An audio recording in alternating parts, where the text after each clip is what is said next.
Hey everyone, and a huge welcome back to the PDHP and CAFS podcast. We are joined today by one of our beautiful community members, Lucy Pearce, is on the podcast today.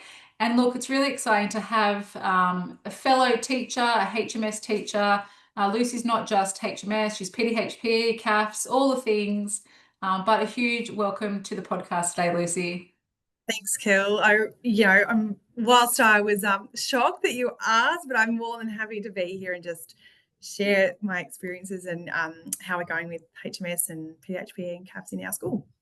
Awesome, thank you. And look, for listeners, we kind of connected last year at one of our Canberra PLs. Can you give us a little bit of a background as to your teaching experience, where you're working now, and suppose like how you kind of got into teaching in the first place? So I began teaching, my first year out was 2012, and I taught PDHPE and I was the only teacher at my first school when I went, so which was pretty crazy now to think back on that and how I really was just flying by the seat of my pants. And looking where I am now and the support that I have is next level. But then I actually went into the careers advisor role for 10 years. So I kind of left the PDHPE space and really I was doing some junior PDHPE, but that really wasn't the focus. It was definitely the careers advisor role. And then we had a teacher go on leave in 2022 and my school asked me, would I pick up CAFS? And that was like a whole new ball game for me, and I was also pregnant at the time. So I was heading on to maternity leave. So it was a bit of a whirlwind experience. But that's actually when I first engaged with the Learning Network because I was desperate for some support and resources. And my school were really supportive and said, whatever you need, we'll support you because of the situation. So I was lucky enough to purchase every CAFS resource that you have created. And I actually loved the course. I was like, wow, why haven't I discovered this sooner? So teaching CAFS was an awesome year. And then I went on maternity leave, left that school, and now I'm in a different school, a different system, and I've moved into the Catholic space. And I now have HMS, PDHPE Year 12, so teaching the old syllabus and for the new, which when I think about really, I haven't taught PDHPE Stage 6 for over 10 years. I'm kind of like, learning two new subjects again, and also some junior PDHPE and careers advisor still. And part-time. So it's extremely busy, but it's really great in the fact that I can be back in the PDHPE space, but also then have the careers role, which I'm so passionate about as well. So context of our school, we've just gone to Stage 6 for the first time. So our Year 12s are the only second Year 12 class to ever come through our school. So last year we had one Year 12 student PDHPE who actually did it through virtual learning, so it wasn't even delivered in our school. But this, we have a Year 12 cohort who are, heading into trials very soon, and then we've got Year 11 HMS as well. So whilst it is great that we're now able to offer those face-to-face classes as we build our numbers and the class sizes are great. We've got 11 or 12. And then in Year 11 and then 13 in Year 12. So it's great that they're great class sizes for PDHPE. So it's become a real focus again for our school and our students, which is awesome. Yeah. And look, as you mentioned, being in such a kind of, unique position, like working part-time, have a family, wearing all the hats, I think as PDHPE teachers, we often do that. We say, I'll do that and go, oh God. Did I really yes to that? And I am a yes person, so I'm yes, of course, yes, of course. And then, yes, when you think about what you've agreed to, you go, wowzers, okay, but that's where we're at the moment, and it is like being with the students in Stage 6. Like, there's nothing better than being in the Stage 6 class. Like, it's just so special, and you form such a connection with them, and they're so. Just seeing the progress in, just this short time already with them has been really, really rewarding. Yeah. And so you're in a regional setting. Do you want to share with our listeners where you're kind of based? Yeah, so I'm at Macaulay Catholic College in Tumut, which we're 2 hours from Canberra, an hour from Wagga. Wagga would be our closest, nearest centre. So, but in our archdiocese, we have buddied up that virtual learning is happening within our archdiocese. So, the smaller classes, we still offer the virtual learning. But for us, we are definitely regional students, and, accessing those opportunities outside of our area is something I'm really passionate about, so that students, we're getting the same opportunities that students who are closer to the metropolitan areas are getting as well. So yeah, it's important. Yeah, and look, I think that's a big message for me. When I first started, 5 years ago doing this, I kind of knew, like, back in, because I've been doing professional learning with teachers for like 15 years, and I knew that whenever I would very rarely go to like a regional setting, like, so I went to Tamworth, and they were like, oh, wow, like, what's all this stuff? And I then, kind of kept in contact with a lot of those teachers, and they just absolutely like frothed off anything I was saying. I'm like, this doesn't feel that, like, special, but I think it's just a lack of like experience, exposure, opportunities. Yeah. Um, Yeah, and we were really lucky that Mark Thompson, who is a member of our archdiocese PDHP, he was really great in initiating that contact with Dan and then yourself to offer that PL opportunity that we had in Canberra last year, because that networking day, those 2 days was, you can't put a price on that. That was so invaluable, and for us even to get together as an archdiocese, because we're quite a large. yeah. We're 4.5 hours from like Mark's school, that, like, and then 3 hours from, it just, that time to be together for those 2 days was so great that accessing those PL opportunities is, so important. Yeah. Yeah, and look, I think the more people can collaborate, that's definitely like my message. We're not all, we're not alone. Like, we're actually teaching from the same syllabus document. And Yeah.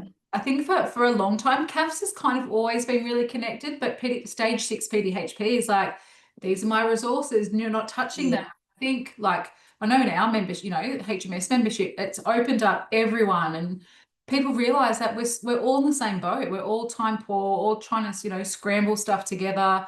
You know, just showing up is a feat in itself. Yes. Yeah. Let's talk HMS, because obviously Yes. that is right here. I've spoken to numbers of HMS teachers who feel like they're under the pump. Mm-hmm.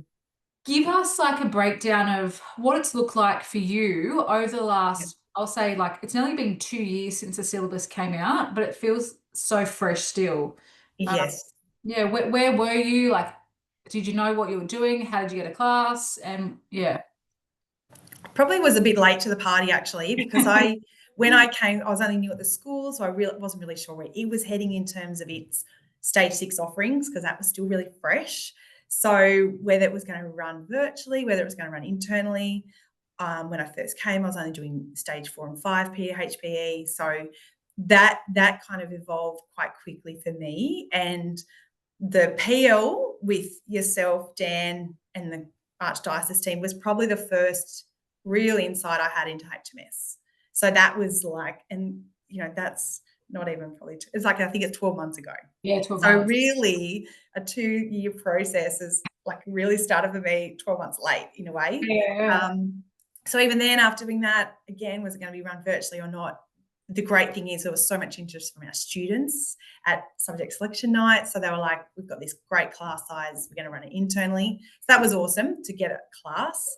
And so then it was really, I just went to our principal and our finance people, and I just said, look, this is our stage 6 coordinator. I know that Kelly and the Learning Network are doing these awesome resources and support systems. I'm really like asking you to consider if we can, as a school, purchase, whatever is on offer, because otherwise it just won't happen really.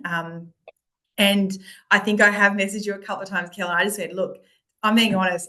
If I did not have what you have created with your team, I would not be able to deliver it. Like, it is the only thing that I can actually go in with those unit outlines and just go, I'm delivering to a class that with excellent content and excellent strategies and teaching methods.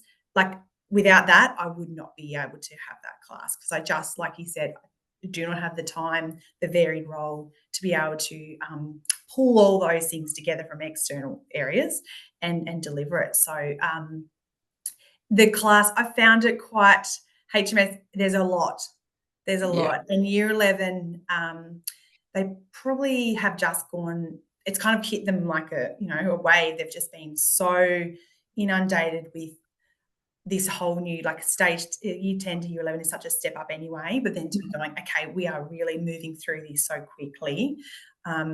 It's kind of, compared to probably the old syllabus, I feel like it's a little bit more intense, and I think the students are finding that is the case as well.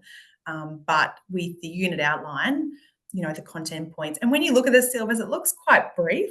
Do you know what I mean? You look at it and you go, oh, nothing much to it, but really, thankfully, your unit outline has unpacked it to that degree that you need to be aware of, and you could easily just go in and think there's not much to it, but it is quite intense, I've found, and the students, I think, are finding it just a bit of a wow, this is a whole new way of learning in you. Yeah. And look, I know syllabus documents are so complex in itself. Like, I think non-teachers don't get it. Like, oh, yeah, you just got to teach that. Like, do you realize the complexities of these documents and for to even use them? I know, like, even literally in the holidays is probably why I didn't feel like I had much of a break either.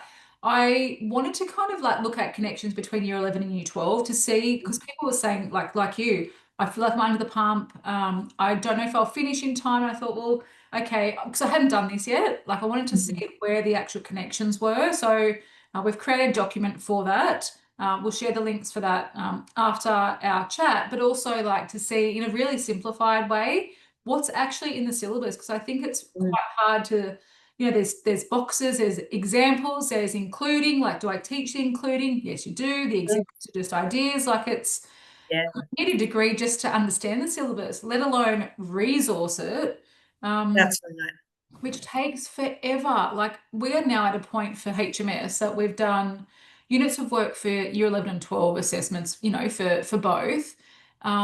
We haven't done our life skills stuff for year 12 yet, but this has been a massive process, and we haven't been spending 40 hours a week on it, but a massive chunk of our time. And I think if that's taking us so much time, imagine what teachers are how they're feeling. So I'd like Sorry, it's like the quality of resources. Do you know what I mean? You can spend hours just looking for things and find one thing that is relevant. Yeah. So, you've been at, we're so lucky that you have done all that background research for us, and that, delving into things and trying to find stuff, and then brought it all together in one so accessible space.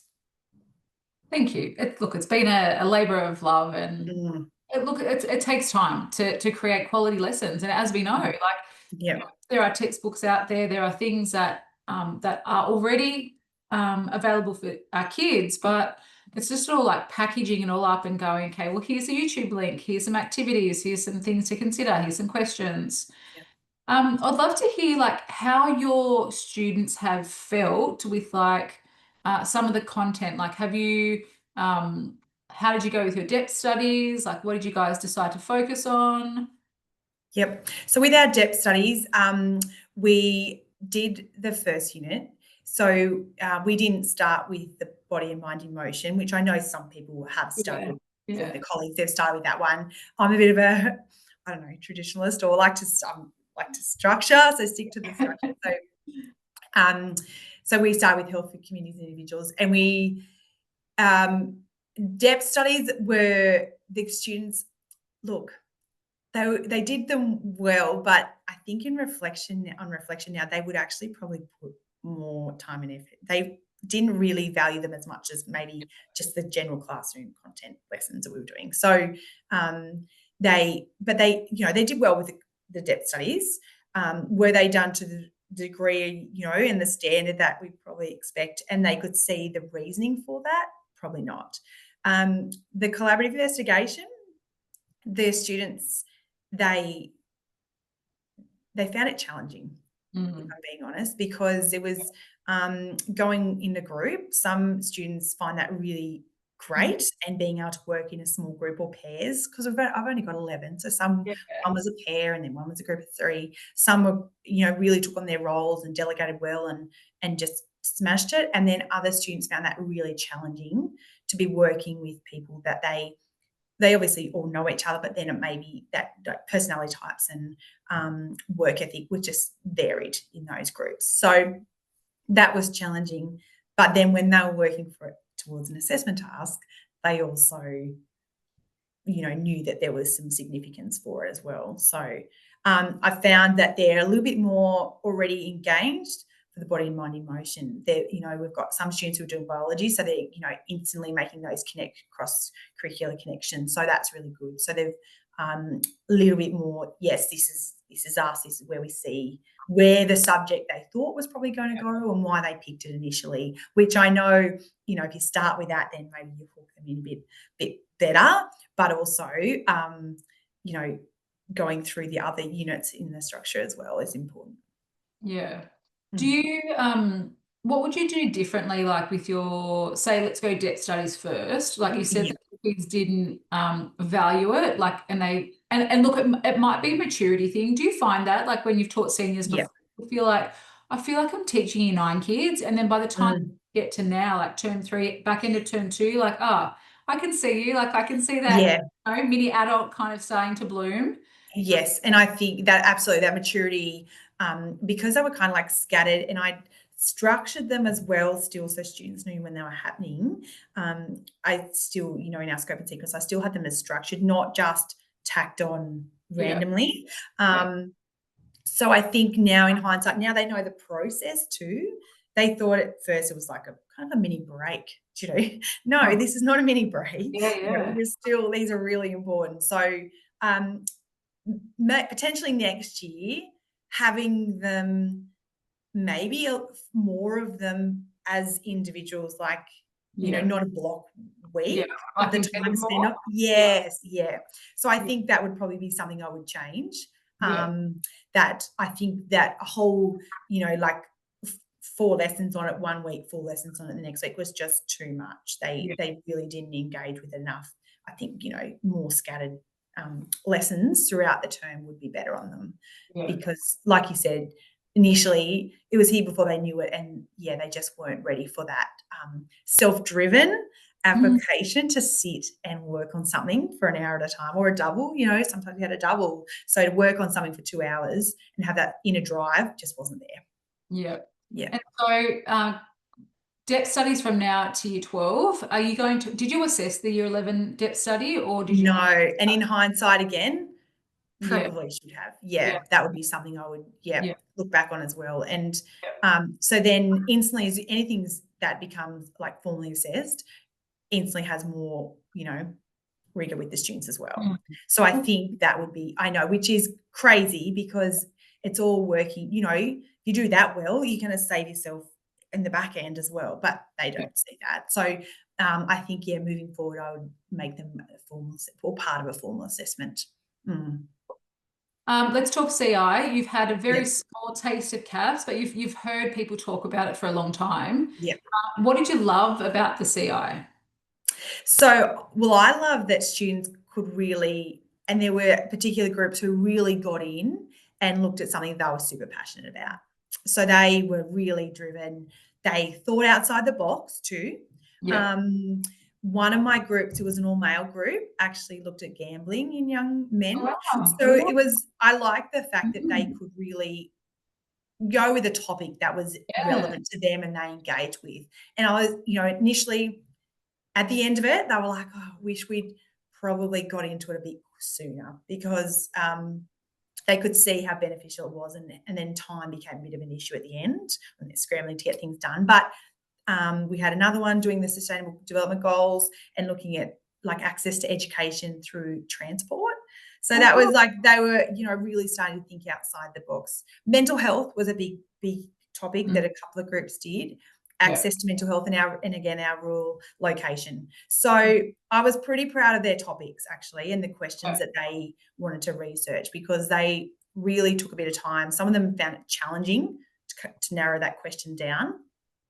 But the great thing was that they were really connected to their questions in the end, which made the process a little bit, more, more relevant and meaningful to them, which was really good. That's good. Yeah. What So we about, kind of, sorry, yeah, go. I was going to say, what about lessons? Like, what would you do differently next time? In the lesson, like when we doing the CI lessons. Yeah. Yeah. So I found it really challenging we kind of whether I would do the CI as a topic altogether, and then, because I was kind of doing it like, we're up to this part now, let's, do our lessons on it and then go and do it. Whether I would, and I didn't know if that was too stop-start for the students, whether, deliver the course, deliver the topic, and then the students go off and do the whole, their research project. But it could be overwhelming to be given so much information, like to be thrown into the deep end of it. And then, it was a really tricky one, because I tried to break it down so that we were only kind of going through each section as we did, but then we had some groups who were kind of, working faster than others. And but and I think it's hard. I don't know what next year's cohort will be. So whether that'll be like a larger group as well. I feel like it might be a larger group, which might, but the lessons and the way it's delivered, I would think that, and segmenting it might work for the next group. It's really hard to know, like, it is hard to know. But the lessons, I think I probably would go again with it, trying to breaking it down step by step. And then if that, had kind of similar result, then we do it in its entirety, and then go off and do the research part of it. And look, I think each cohort is going to bring, different skills, different experience. I think a lot of people, and, these are conversations that we've had with 7 to 10 members, like, okay, we need to start embedding these skills in year 7 to 10, because they, if they come to HMS, they're shocked, like, oh, we have to actually work together. Yeah, that's life. Yes. Whole point. Yes. Yeah, exactly. And like, I have to play my part. Like, I can't just sit back and let someone else do all the heavy lifting and then expect that I'm going to, get the results because they've done all that work. So that really was that delegating of roles, and that was a big one and big learning curve for the students. And I mean, they've done group tasks right throughout. Every subject does a group task, but this one had more meaning to it. It had larger marks associated with it, and a bit greater risk. So So you obviously are you taking them through to year 12 now? Yes. Yep. So I'll stick with them through year 12 now, which is really exciting. And I think now they kind of understand the topic, the subject, because they know no different. So it's no different to PDHPE for them, because this is all they know. But it will be good to go through, but they understand the structure of the lessons. They understand the structure of the syllabus, and then being able to go through that now. What the expectations, that's the biggest thing. Like, this is what's expected. And while I've got some students who are non-ATAR. So that, again, adds another, layer into it. But there are students in there who are, have high aspirations and are really striving for this to be one of their top marks. I was going to ask you, how are you going with your preparation for year 12? Good. There's, at the moment, it's not really at the forefront of my mind. But that's terrible. But not terrible. I kind of did a bit of a tongue in cheek. Like, I don't know how people have had time to even get their year 12, because you're teaching new stuff right now. I know, and it's I'm so in the moment, which is not great. But I know that I know the support is there for year 12, which is really, and I think that's probably why I've been because I'm so engrossed in the moment, trying to get my head around the current content, to think to the future any more than a few weeks at the moment. 100%. And for me at the moment, body and mind in motion, like you just said about, you've got people going, I don't know that I'm going to get through this, content. That's kind of probably where my mind is at as well. Like, I just want to, we're going to have to, keep going, and with end of prelim exams, week 8, like, really, we've got 7 weeks to Get get through through it. the rest of the course. Yeah. Yeah. Yeah. Mm. It's tricky. And I know seniors always feels really hectic. There's always so much you consider. You're Mm. one step ahead of the kids anyway. And Yeah. look, I kind of said that as a bit of a tongue in cheek because Yeah. I don't know like how people have even been able to touch it. Like, Yeah. but that's the point of the membership. Like, That's right. that, Yep. and I've said it a lot, like your preparation and planning is sorted. You just have to show Mm. up, work your magic in the classroom, Yep. and make those lessons really great. Use some of the ideas, use all of the ideas, use Yep. some of the ideas, use some of the links. Like that's the whole purpose to be able to show up and be the best, Mm. version of you as a teacher, to be present in the class, to build those Yes. relationships with the kids. So all of that preparation. Oh, Kel's got it sorted. I just have to show Yep. up and do my Yep. thing. And Um, I and that's exactly how I see it. Like and it's a great thing. Like it's so wonderful. But then I don't know, I feel a little bit guilty that I go, I'm totally relying on it, like but that's where I'm at because I go, I know I can go in and deliver these lessons, knowing I've got the support and the planning is all done for you. yeah, Which like what other area has that for them? No one. So I'm so lucky and so grateful. Yeah, that we can go in. I use the Google Slides sometimes. Like I find like the students really engage with those. Sometimes the unit outline is like my Bible. Like I am using it like an relying on it too. So, and I have a lesson plan template that students, because I've got quite a few students who do other courses as well, like allied health, so TAFE courses and things. So there might be 2 days a week where, at least 2 days a week, where you're missing half your class. So having those in there so students can go in and access those lesson plans. But it's amazing to be able to just draw on your unit outline, pop it in my lesson plan, have the handouts ready to go. The resource booklets I use as well. So it just depends on what it is and whether students are, really getting it and understanding it, or do I need to simplify it down with the Google Slides? Some of my students really like the Google Slides because it's to the point, yeah, really explicit. And then the resource booklets have excellent information that is not wafting on for them. It's yeah. direct, it's to the point, and they can use that to supplement what they've learned. Yeah. And Mm. look, I love that have brought that up. That it's like, okay, we've got all that support. Like, where do I Mm. start? And Mm. I've had to say to a few teachers, they're like, I've got all this stuff, Kel. Now, what do I do with it? And I'm like, Yeah. okay, the unit outlines there for you. Like, that's to guide you Mm. what you're teaching. Some exam questions, some links, some ideas, Yep. a hook to hook the kids Mm. lesson. But then the Google Slides are there as a simplified version. If you're doing some Yep. direct teaching, which you have to actually teach the content, there's no exploration, it's like Mm. talk and talk, then that's there for you as well. It's for the kids in Yeah. a way, they know what you've covered. Like you said, the booklets are a bit more detailed, but they're not like a textbook. And No. I'm proud of that because it's not, how sometimes some textbook, and I'm a textbook author, there's so much information. You're like, Mhm. I don't know where to bloody start. There's just too much, Yeah. you know, Yeah. underline everything. But And the fact that textbook is just like we purchased new textbooks because, grateful that we've, said, yep, get whatever you need. So we've got textbooks. To be honest, we haven't really utilized them because we've got we've got all your things and we've got all your resources that we've preferred, the students have preferred. If you might use the textbooks, if they're going on a bit more of that research, or to use it as a resource, yeah, and a source of information, but it's not their first point of call because it's huge for the preliminary course, that yeah, textbook. So they, collaborative investigation, they used it a little bit more because it helped them really visualize how the process. But in yeah. terms of the actual supporting documents, we've picked, the Google Slides resource booklet, but that unit outline for me has been like, amazing. So Yeah. beneficial.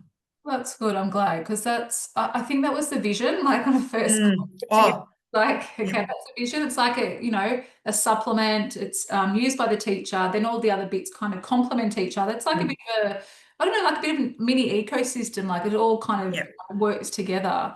Yeah. And the bottom line is to make life easier for people Mhm. because, as you know, we've had conversations, burnout is real, trying to, Mhm. juggle 1,000 things, your own kids, making sure they're okay, um, housework, mum Mm. life, dad life, Yeah. partner life. Yeah. It's a lot.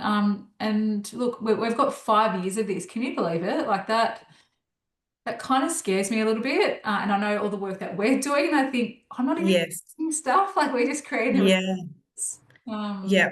And it can be really overwhelming, like really overwhelming. And I think when I first, it was, one, to get the class up and running, excellent, great, it's being delivered into school. And then I was like, wow, like now I've actually got to do it. And that's why, but like I said, really lucky that the support was here at school from our principal and our stage six coordinator said, and because I had connected with Learning Network with CAPS and I knew the benefit of that, which then one of my colleagues is also now, she's involved in the Learning Network with CAPS because it's being delivered here as well. So it's just being able to go, you know what, we've got the answer. Like this is where we need to support you because the work that you and your team are doing is so amazing.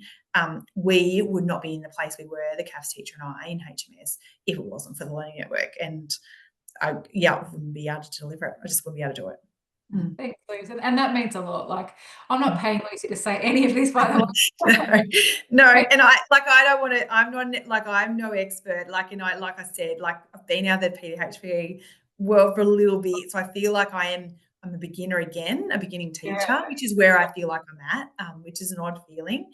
yeah. But and being still delivering the stage year 12 class with the new year 11, like, and your focus, not that your focus is on year 12, but with that new syllabus in year 11, just having that time to be able to establish lessons and learning experiences for both those cohorts would not be possible if I didn't have access to the HMS membership. Mm. Thank you. Look, it's like I said, I love it. If I can, support one teacher, if I can support you and your colleagues, like I feel like I've done my job and my mission's achieved. Because I know, like, I honestly know how it feels. And even though I've, been out Mm. of the classroom for 5 years, it's still so fresh, so Mm. fresh. And that feeling of overwhelm and that stress bubbling up, we put our heart and soul into the job. Mm. Sometimes, the planning and all the bits that happen in our life and school sucks the living bejesus out of us. But I think it's yeah, like I love that you've advocated for yourself. How did the Mm. principal say yes? Like a lot of teachers say, oh, $1,100, like for that. I'm like, do you realize what's in there? I know. So my colleague who is PDHE as well. So even though we've grown really quickly, our school numbers, we still only have 3 PDHPE teachers in the school. So myself, who's part-time, another lady, and then one who's come over from our primary side to also teach year 7 and 8. So that's her first time in high school. So a colleague and I, we just sat down, we're like, right, and she has accessed your resources, a colleague, through your pass and SLR. So like we both were aware that what you had to offer and the Learning Network had to offer, and we just drafted an email and said, can we come and chat and just go through this? We've experienced it, told him what we'd had experienced previously with you. And he just said, done. Too easy. Like, because he could see the value in it. And we wanted that continuity from K to 6 membership, which we've purchased, the 7 to 10, and then a stage 6 as well. And Yeah. he pretty much said, he said yes to the whole package. So we've got everything. We've got CAPS, we've got HMS, we've got K to 6, 7 to 10, SLR, and pass. So if you need a Learning Network school, we maybe put a sign out the front. We are a Learning Network school. Yeah. Yeah, but Oh, yeah, he was, and just being open to, because I think they want to establish our school too as offering high quality education in all areas. And we have a large sporting context here at this school, and our students have this is their passion area. So if we can then ensure that we're doing high quality lessons in all of those subjects, and that's really positive and important. yeah. And look, at the end of the day, it's for the kids. Like that's why we're doing Mm. all of this. Like it's for them to Yep. lessons to make them feel very engaged and welcome, Mhm. love it, like we do. Like, a lot of us Yes. into this for probably, love of sport, love of health and fitness and Mhm. stuff. So I think it's kind of nice to see that evolution of the kids as well. Like, oh, miss, I love this. Um, Yeah. yeah, I've had quite a few ex-students, email me, oh, I'm doing teaching. And I'm like, oh, that's, really cool. It's Really good. yeah. Yeah, and they're such great, beautiful students. So, who you love to have that, build that rapport with them.